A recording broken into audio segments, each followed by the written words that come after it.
আসসালামু আলাইকুম। দেশ বিদেশ টিভি থেকে হুসেন বলছি। আমার চ্যানেলে সবাইকে স্বাগত। ক্রিকেটের ওয়ানডে খেলায় দেখবেন অনেক সময় বাংলাদেশ কিন্তু শক্তিশালী ভারতকেও হারিয়ে দেয়। তো এখন আওয়ামী লীগ কোণঠাসা অবস্থায় থাকলেও আওয়ামী লীগ যে ব্যাটিং করতে গিয়ে ভালো ব্যাটিং করবে না, ছক্কা হাঁকাইতে পারবে না, কথা কিন্তু সেটা না। এখন আমরা জানি শেখ হাসিনা ডক্টর ইউনূসের বিরোধ কিন্তু অনেক পুরনো, কিন্তু শেখ হাসিনা তিনি নিজে এইভাবে কিক আউট হয়ে যাবেন তা তিনি নিজেই বুঝেন নাই, বুঝতে পারেন নাই। বাস্তবতা হলো আওয়ামী লীগ ক্রমশই কোণঠাসা হচ্ছে এবং বিচার না হওয়া পর্যন্ত কার্যক্রম নিষিদ্ধ করেছে সরকার।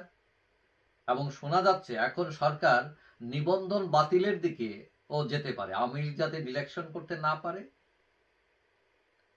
এখন এতদিন আওয়ামী লীগ আশায় ছিল যে ডোনাল্ড ট্রাম্প ক্ষমতায় আসলে তাদের একটা কিছু হবে, তারা বলতে পারবে যে ইউনূস সাহেব হচ্ছেন ডেমোক্র্যাটদের লোক এবং তিনি ট্রাম্পের লোক না, এইসব বুঝিয়ে টুজিয়ে হয়তো তারা একটা সুবিধা নিতে পারবে। এবং এই উদ্দেশ্যে একটা লবিস্ট ফার্মও নিয়োগ করেছিলেন সজীব ওয়াজেদ জয়। কিন্তু ট্রাম্পের এইসব বিষয়ে উকিঝুঁকি দেওয়ার আর টাইম নাই। এই কয়দিন তিনি শুল্ক নিয়ে, অবৈধ অভিবাসী নিয়ে মোটামুটি ভালোই পাগলামি টাগলামি করছেন। এখন মধ্যপ্রাচ্যের দিকে যাচ্ছেন, শেখদের কাছ থেকে মাল পানি আনবেন, বিনিয়োগ করবেন। এবং ইতিমধ্যেই সংযুক্ত আরব আমিরাত বলছে তারা $1 ট্রিলিয়ন তারা বিনিয়োগ করবে। সৌদি বলছে 600 বিলিয়ন তারা বিনিয়োগ করবে। এখন তিনি আছেন মাল পানির দান্দায়। এখন শেখ হাসিনার তো এত মাল পানি নাই যে তিনি তাকে দিবেন, খুশি করবেন আর তার পক্ষে কিছু একটা নিবেন। এখন শেখ হাসিনার আমলে আমরা দেখছি 400 কোটি টাকার মালিক পিয়নও, কিন্তু সেই অর্থে হাসিনা এবং শেখ রেহানার অ্যাকাউন্টে যে টাকা পয়সা পাওয়া গেছে তাতে দেখা যায় শেখ হাসিনার তো কোটিপতি নাই, মোটামুটি টাইনা টুইনা লাখপতি তিনি। তো এই টাকায় তো আর ট্রাম্প ম্যানেজ হবেন না। এখন দুঃসময়ের সবচেয়ে বড় বন্ধু আওয়ামী লীগের শেখ হাসিনার হলো ভারত। এখন তারা নিজেরাও এখন পাকিস্তান নিয়ে ব্যস্ত। তাহলে আওয়ামী লীগের পক্ষে আর থাকলো কে? কেউই নাই, কথাটাও ঠিক না। আওয়ামী লীগের সবচেয়ে বড় শক্তি হচ্ছে তার দল, সংগঠন। কারণ এটা বৃহৎ একটি দল, বাংলাদেশের রাজনীতিতে বড় সংগঠন, ঐতিহ্যবাহী সংগঠন, স্বাধীনতার নেতৃত্ব দানকারী সংগঠন। কিন্তু সংগঠন যতই বড় হোক না কেন, তার তো যোগ্য নেতৃত্ব দরকার।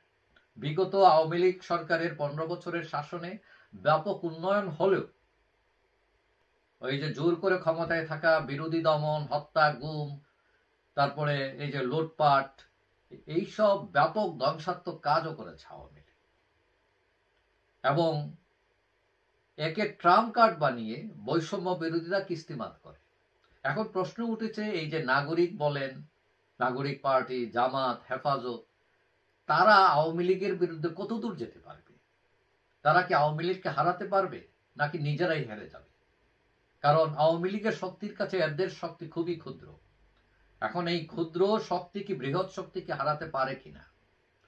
কথা হলো, আওয়ামী লীগ বৃহৎ দল হলেও এখনো দলের মধ্যে হতাশা আছে, দলে বৈষম্য হয়েছে, দলে ক্ষোভ আছে, ত্যাগীদের মনে অনেক দুঃখ।